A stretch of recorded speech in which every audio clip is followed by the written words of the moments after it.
అందరికీ good afternoon అండి.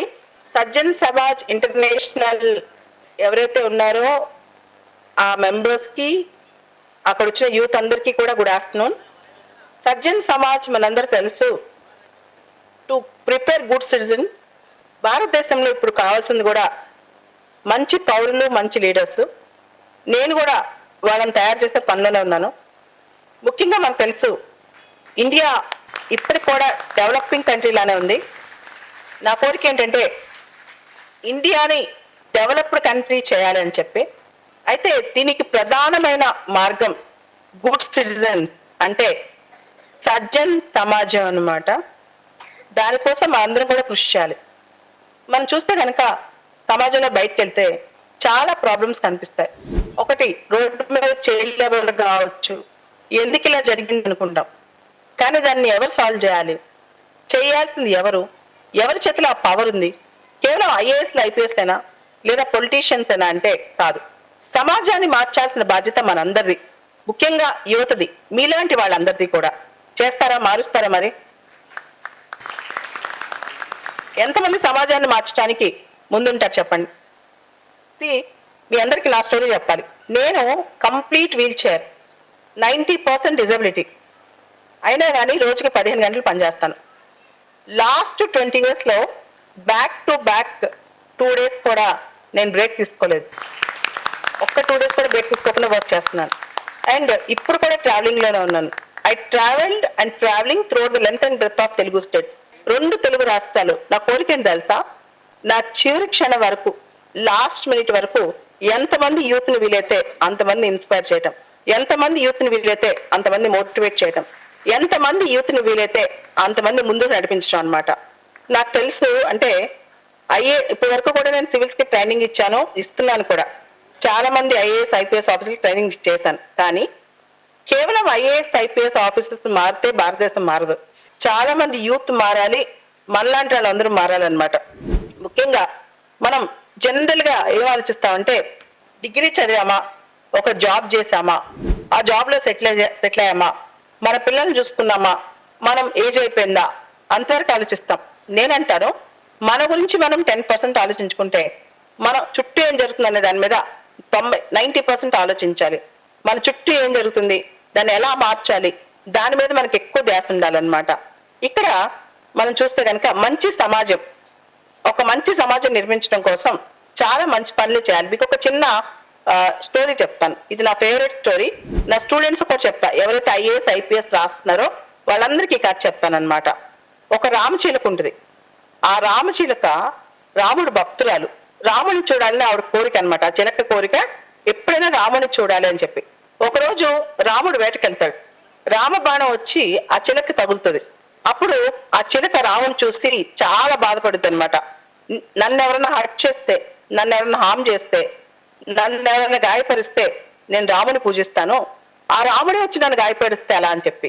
అలానే మీరు, అంటే ఈ సమాజంలోని యువత కావచ్చు, మనందరం కావచ్చు, మనం సమాజంలో ఎవరైతే అణగారి ఉన్నారో, సమాజంలో ఎవరికైతే మన అవసరం ఉందో వాళ్ళందరి కోసం మనం కృషి చేయాలని నమ్ముతాను. దానికోసం మీకు నా లైఫ్ స్టోరీ ఒకసారి షేర్ చేసుకోవాలి. నేను పుట్టినప్పుడు నార్మల్గా పుట్టాను. నాకు 11 months వయసు ఉన్నప్పుడు, 11 నెలల వయసు ఉన్నప్పుడు పోలియో డ్రాప్స్ ఇచ్చారు మా అమ్మ, మా నాన్న. ఆ పోలియో డ్రాప్స్ లో పోలియో వచ్చిందనమాట. అయితే పోలియో ఎప్పుడైతే వచ్చిందో మా నాన్నగారు కనిపెట్టి హాస్పిటల్ తీసుకెళ్లారు. అప్పటి నుంచి నేను ఎక్కువగా స్కూలింగ్కి వెళ్ళలేకపోయాను. చాలా సార్లు మా అమ్మ, మా నాన్న నాకు ట్రీట్మెంట్ ఇచ్చేవాళ్ళు. ఎట్లా, ఆడపిల్ల కదా, కొంచెం నడిస్తే బాగుంది అని చెప్పి. చిన్నప్పుడు నా ప్రశ్న ఉండేది, దేవుడు నన్ను ఎందుకు ఇలా చేశాడు? నాకు ఒక చెల్లి ఉంది, తను చాలా బాగా ఆడుకుంటూ తిరుగుతూ ఉంటుంది, మా ఫ్రెండ్స్ అందరూ కూడా ఆడుకుంటా ఉంటారు, కానీ నా పరిస్థితి ఎందుకు ఇలా అయిపోయిందని క్వశ్చన్ నాకు చాలా ఉండేది అనమాట. ఆ టైంలో నాకు సమాజం చాలా క్వశ్చన్స్ అడిగేది.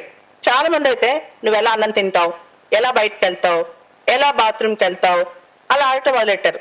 అండ్ కొంతమంది ఈ అమ్మాయికి పాపం చదువులేదని డిసైడ్ అయిపోయారు అనమాట. కానీ నాకు డిగ్రీకి వచ్చినప్పుడు నాకు ఒకటి అనిపించింది, మనం సజ్జన్ సమాజ్ స్థాపించాలంటే మీ అందరికి ఒక మాట చెప్తాను. ఏ మనిషినైనా సరే, ఉదాహరణ నేనున్నాను, నన్ను చిన్నప్పుడు చాలా మంది చాలా క్వశ్చన్స్ అడిగారు. చాలా మంది అమ్మాయి వాళ్ళకి కాదని జడ్జ్ చేశారు. అండ్ ఏ మనిషినైనా వాళ్ళ ఫిజికల్ డిజబిలిటీ చూసి కానీ, వాళ్ళ కలర్ చూసి కానీ, వాళ్ళ కాస్ట్ చూసి కానీ, వాళ్ళ రీజన్ చూసి కానీ జడ్జ్ చేయకూడదు. వాళ్ళ యొక్క మంచితనం, వాళ్ళ యొక్క క్యారెక్టర్, వాళ్ళ యొక్క అచీవ్మెంట్స్, వాళ్ళ దేశానికి ఏం చేశారో దాన్ని చూసే జడ్జ్ చేయాలన్నమాట. సో అలా వాళ్ళే తను జడ్జ్ చేయాలని నేను అనుకున్నాను. కానీ అప్పట్లో నాకేమి శక్తి లేదు. ఇన్ఫాక్ట్ చెప్పాలంటే మా అమ్మ మా నాన్న సపోర్ట్ తప్ప నా భూమి మీద ఏ సపోర్ట్ లేదనమాట. ఆ టైంలో నాకు ఒకటి గుర్తొచ్చింది. చిన్నప్పుడు నేను మా కజిన్ మా ఇంట్లో ఉండేవాళ్ళు. ఆ అన్నయ్య సివిల్స్ ప్రిపేర్ అయ్యేవాడు. సివిల్స్ ఎగ్జామ్ రాస్తే మన పేపర్లో మన ఫోటో పడుతుంది. మన ఫోటో పడితే మనల్ని గొప్ప అంటారు అని తెలుసు.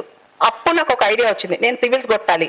సివిల్స్ పాస్ అయితే సమాజం నన్ను ఒక డిఫరెంట్ లేబుల్డ్ గా కాకుండా, అంటే ఒక డిజేబుల్డ్ క్యాండిడేట్ లాగా చూడకుండా చాలా గొప్పగా చూస్తుందని అనిపించింది అనమాట.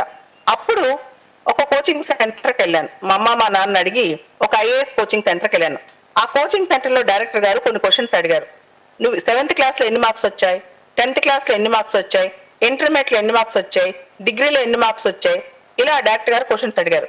నేను ఆన్సర్స్ చెప్పానమాట. చెప్తే ఆ సార్ అన్నారు, అమ్మా నీకున్న కండిషన్ కి నువ్వు సివిల్స్ పాస్ అవ్వలేవు, నీకు అన్ని మార్కులు లేవు, నీకు అంత కాన్సెప్ట్స్ రావు, ఏ చిన్న జాబ్ తెచ్చుకో తర్వాత చూద్దాంలే, ఫిజికల్ ఛాలెంజ్ కింద బ్యాంక్ జాబ్ ఏదో ఒక జాబ్ ఇస్తారు, అటువంటి జాబ్ తెచ్చుకో అని చెప్పారు. నేనన్నా లేదు సార్, నేను పాస్ అయితే సివిల్సే పాస్ అవ్వాలి, సమాజానికి చెప్పాలి నేనేంటో, సమాజానికి నేనేంటో తెలవాలి అని చెప్పాను. ఆ రోజు మరుసటి రోజు పొద్దున మా ఇంటికి వచ్చాను. 2 years 2 సంవత్సరాలు ఆగకుండా కంటిన్యూస్ గా రోజుకి 15 గంటలు చదివాను. కళ్ళు మూసుకుంటే డౌట్, ఒకవేళ ఫెయిల్ అయిపోతే మళ్ళీ నేను డార్క్ రూమ్ లో కూర్చోవాలి, ఎవరికి ఆన్సర్ చెప్పలేను, నన్ను చూస్తే అందరు జాలి పడతారు. నా కోరిక ఒకటే, నన్ను చూడంగానే ఒక్కళ్ళు కూడా ఫెయిల్యూర్ అనుకోకూడదు, అయ్యో పాపం ఈ అమ్మాయి డిజేబుల్డ్ అనుకోకూడదు, ఈ అమ్మాయి ఎంత అచీవ్ చేస్తుంది అనుకోవాలి. అలా 2 years చదివి సివిల్స్ రాశాను. ఫస్ట్ అటెంప్ట్ లోనే ఆల్ ఇండియా 399 ర్యాంక్ సాధించాను అనమాట. సివిల్స్ పాస్ అయ్యి ఫస్ట్ అటెంప్ట్ లో ఆల్ ఇండియా 399. ఆ తర్వాత ఎవరైతే నన్ను బోల్డ్ క్వశ్చన్స్ అడిగారో వాళ్ళందరూ వచ్చి, చిన్నప్పటి నుంచి మా చుట్టాలందరూ వచ్చి ఈ అమ్మాయి మేమే చదువుకోమని ఎంకరేజ్ చేస్తాం, చాలా సపోర్ట్ చేస్తాం, మా వాళ్ళు ఈ అమ్మాయి చదువుకుంది అన్నారు. I'm very happy. ఎట్లయినా మనుషుల్లో మార్పు వచ్చిందని. కానీ నేను అర్బన్ ఓరియంటెడ్ ఇంత చదువుకుని సివిల్ సాధించి నేను ఈ మాత్రం జనంలో నించోగలిగాను. కానీ నాలాంటి ఎంతో మంది అమ్మాయిలు మనం చూస్తే ఆంధ్ర తెలంగాణ మొత్తంలో చాలా మంది ఆడపిల్లలు ఏదో ఒక ఫిజికల్ ప్రాబ్లంతో ఉన్నారు. మరి వాళ్ళందరి లైఫ్ ఏంటని చెప్పి దెన్ అప్పటి నుంచి కూడా లాస్ట్ 20 years నుంచి నేను ప్రతి చోటుకి వెళ్తున్నాను, ప్రతి ఊరు వెళ్తున్నాను, ప్రతి ప్లేస్కి వెళ్ళి so judge a human being as a proper human being. వాళ్ళు డిజేబుల్డ్ అయినంత మాత్రాన ఒక మనిషిని తక్కువ చేయొద్దు, లేదా వాళ్ళకైనా ప్రాబ్లం ఉన్నంత మాత్రాన ఒక మనిషిని తక్కువ చేయొద్దని చాలా మంది చెప్తుంటాను అనమాట. ఈ మిమ్మల్ని అందరినీ కూడా ఒకే కోరుతున్నాను. సో మీ దగ్గరికి చాలా మంది వస్తుంటారు, చాలా ప్రాబ్లమ్స్ తో ఉంటారు. Never judge a human being based on their physical ability. ఎవరైనా సరే అందరూ ఒకటే, హ్యూమన్స్ అందరూ ఒకటే. రెండోది, సమాజం కోసం మనం బతకాలి. ఒకటి గుర్తుపెట్టుకోండి, నెవర్ ఆస్క్, అంటే ఎప్పుడు కూడా దేశం మనకేమి ఇచ్చిందని కాదు, మనం దేశానికి ఏమి ఇచ్చాం, what you have given to your country. నీ దేశం కోసం నువ్వేం చేస్తావు, నీ దేశం కోసం ఎంత సపోర్ట్ చేస్తావు ఇంపార్టెంట్. నేను ఒక్కటి 100% చెప్తాను, చాలా మంది యూత్ వాళ్ళకున్న ఫుల్ పొటెన్షియల్ వాడట్లేదు. వాడితే మన కంట్రీ ఇలా ఉండదు, అండ్ ఇంకా ఇండియా డెవలపింగ్ కంట్రీలానే ఉండదు, డెవలప్డ్ కంట్రీ ఎప్పుడూ అయిపోయేది అనమాట. అండ్ మీ అందరికి ఒక మాట, నేను మల్టీ టాస్కర్ అంటే ఇప్పుడు కార్లో జర్నీ చేసుకునే చదువుతా ఉంటాను నేను. సో రోజుకి ఇప్పుడు కూడా బ్యాక్ టు బ్యాక్ నేను 2 days లీవ్ తీసుకోలేదు ఎప్పుడు. లాస్ట్ 20 years నుంచి నేను లీవ్ తీసుకోలేదు అనమాట. అండ్ నా కోరిక ఏంటంటే కంట్రీకి సివిల్ సర్వెంట్స్నే కాదు, నా దగ్గర చాలా మంది సివిల్ సర్వెంట్స్ ట్రైన్ అవుతారు, సివిల్ సర్వెంట్స్నే కాదు మంచి సిటిజన్స్ అందించాలని నా ఎయిమ్ అనమాట. నా ఆస్పిరేషన్, నా ఎయిమ్ ఏంటంటే దేశానికి మంచి పౌరులను అందించాలని. ఆ మంచి అంటే ఏంటి చెప్పండి?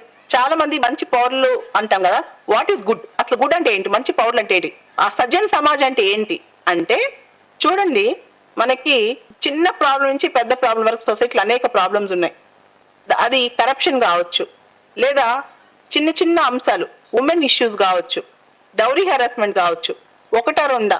అంతెందుకు రోడ్డు మీద ఒక బ్లైండ్ అబ్బాయి రోడ్డు దాడుతున్నాడు, సపోర్ట్ చేయడానికి ఎంతమంది వెళ్తున్నారు అంటే కేవలం మన కోసమే కాకుండా మనం ఉండే సమాజం కూడా బాగుండాలని కోరుకుని ఆ సమాజం కోసం అట్లీస్ట్ ఎంతో కొంత పని చేసేవాడే సజ్జన్ అనమాట. సమాజం కోసం ఎంతో కొంత ముందుకు నడిచేవాడే నిజమైన సజ్జన్. అదే నేను కోరుకునేది కూడా. మనం బెటర్ సిటిజన్స్ అవ్వాలి, సొసైటీ కోసం బెటర్ గా మనం వర్క్ చేయాలి, సొసైటీ కోసం మనం ఇంకా మంచి పనులు చేయాలి. ఒక్క అమ్మాయి అంటే నేను ఒక సింగిల్ లేడీ ఇలాంటి ఫిజికల్ కండిషన్ లో కంప్లీట్ వీల్ చైర్ వేసుకుని దేశం మొత్తం తిరుగుతున్నాను, చాలా వర్క్ చేస్తాను. అండ్ ఎంత టఫ్ టైం వచ్చినా సరే నేను కొంచెం కూడా చెదరను అనమాట. అలాంటిది మీరందరూ కూడా కొంచెం కూడా ఇక్కడ నెగిటివ్ ఎనర్జీ తెచ్చుకోకుండా, భయపడకుండా, దేనికి భయపడకూడదు. ప్రపంచంలో మనిషి భయం అనేదాన్ని వెనక్కి భయమే మనల్ని వెనక్కి లాగుతూ ఉంటుంది కాబట్టి అస్సలు భయపడకూడదు. And the most important thing, నాకు ఒక డ్రీమ్ ఉంది. మనం అమెరికన్ వీసా అంటే అమెరికన్ కాన్సులేట్ దగ్గర అమెరికన్ వీసా కోసం అయితే ఎలా వెయిట్ చేస్తామో, ఆస్ట్రేలియన్ కాన్సులేట్ దగ్గర ఆస్ట్రేలియా వీసా కోసం ఎలా వెయిట్ చేస్తామో, ఇండియన్ వీసా కోసం అందరు ఫారినర్స్ ఫారెన్ స్టూడెంట్స్ వెయిట్ చేయాలి. So with in 20 years Indian universities అంత టాప్ లోకి వెళ్ళిపోవాలి. విత్ ఇన్ 20 years మన హెల్త్ కేర్ సిస్టమ్ అంత టాప్ లోకి వెళ్ళిపోవాలి. విత్ ఇన్ 20 years మన సిటిజన్స్ కి అంత అవేర్నెస్ రావాలి. అండ్ అన్నిటికీ ఎక్కువ ఇంపార్టెంట్, నేను ఎక్కువ ఫీల్ అయితే మన పాలిటిక్స్ లో మార్పు రావాలి. ఎప్పుడైతే డబ్బులు తీసుకోకుండా మనం ఓటేస్తామో, ఎప్పుడైతే మన లీడర్స్ మన కోసం మంచి పనులు చేస్తారో, ఎప్పుడైతే with great power comes great responsibility, మంచి రెస్పాన్సిబిలిటీ ఉన్న లీడర్స్ పైకి వస్తారో అప్పుడే సమాజం అనేది బాగుపడుతుంది, భారతదేశం బాగుపడుతుంది. అలాంటి మంచి లీడర్స్ కోసం, అలాంటి మంచి నాయకుల కోసం, అలాంటి మంచి వ్యక్తుల కోసం, అలాంటి సరైన సమాజం కోసం సజ్జన్ సమాజ్ ఇంటర్నేషనల్ వర్క్ చేస్తుందని ఆశిస్తూ, ఖచ్చితంగా ఈసారి రాలేకపోయినందుకు నేను రిగ్రెట్ ఫీల్ అవుతున్నాను. నేను నెక్స్ట్ ఇయర్ మళ్ళా వస్తాను, అందరి కోసం వస్తాను. మీ అందరి కోసం బాధ్యత ఎప్పటికీ శాశ్వతంగా మీతో పర్మనెంట్ గా ఉంటుంది. మీరందరూ నాకు కనిపిస్తున్నారు, మీరు క్లాప్స్ కొట్టేది కూడా నాకు కనిపిస్తుంది. So thank you all, love you all, meet you all. ఖచ్చితంగా మిమ్మల్ని కలుస్తాను. అండ్ నాకు మీరందరూ కావాలి. మీ అందరితో నా లైఫ్ ఉంటుందని నేను కోరుకుంటున్నాను. నేను కూడా మీతో ఎప్పటికీ శాస్త్రంగా ఉంటాను. Thank you all, thank you.